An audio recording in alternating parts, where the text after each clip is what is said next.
Hey everyone, how's it going? Uh, small town shopkeeper here, and part two, uh, Colin Cantwell. The picture behind me here is original concept art for the TIE Fighter, and Colin Cantwell is an extraordinary man that I had the privilege of getting to know, um, and he is one of those people who slips under the radar, but he's most well known for creating the Star Wars ships, working with George Lucas. The Death Star, the Millennium Falcon, they all look different than they did in the movies or where they started from. Concept art, George says, yeah, I like this TIE Fighter, which Colin, or sorry, X-Wing, silly me. And so then he built a model from all these different parts and just hand built a model. That's why Colin's known as the grandfather of kit mashing, which is like you take different models and put them together. And that's how he initially started creating ships and stuff. And then George Lucas asked him to work on those. He made the Death Star.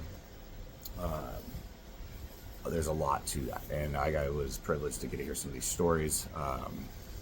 If people are interested, I can always do another video about Colin. I'll try to make this not too long, but I'll walk through and I'll show you some of his other art. Our store, Game Changer in Shatter, Nebraska, is we are one of the only places that hold some of the remaining prints that Colin signed. And you can see it's kind of like a nice little gallery here, but you can buy them through us and maybe only one other place, something like that.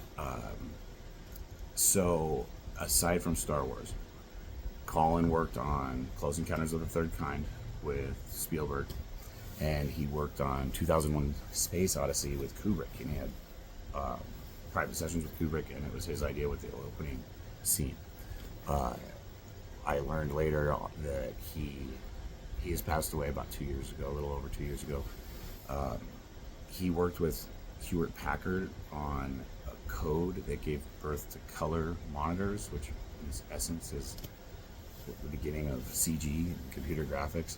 And then one of the most unbelievable things is that he was working for NASA, and apparently he was on when Walter Cronkite announced to the world that we landed on the moon in 1969.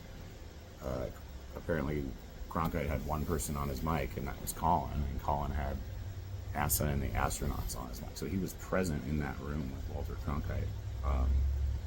And I don't know exactly what he all did, but it was an honor to know the man. He was humble in the sense that he didn't even, his close friends, some of his close friends and stuff didn't know this about him. He was an incredible musician. He created a lot of things, an incredible artist, made his own clothes. Colin Cantwell. So one thing I will show you here, I'll flip the camera and walk you.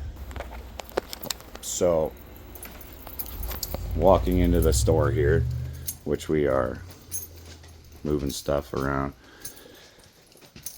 Up here is a picture of me and Colin when he came to our store for a signing.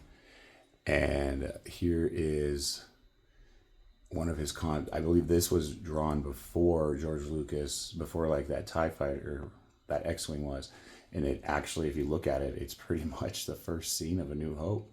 You know, these guys coming out of this bigger ship, overtaking the smaller one.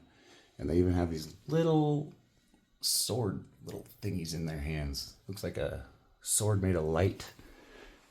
George tells a different story, I believe. But this is, so there's your models for the Death Star, the Millennium Falcon, Y-Wing, X-Wing, and TIE Fighter. It's concept art also. So like that X-Wing there is the concept art. George says, oh yeah, I like it. And then Colin would make X-Wing, and it would actually, that would obviously open. And then the people in the movie would be like, oh, okay, boom, boom, boom. So there's just to share with you a little bit of what's going on. Appreciate your time. Have a good day, or don't. It's up to you.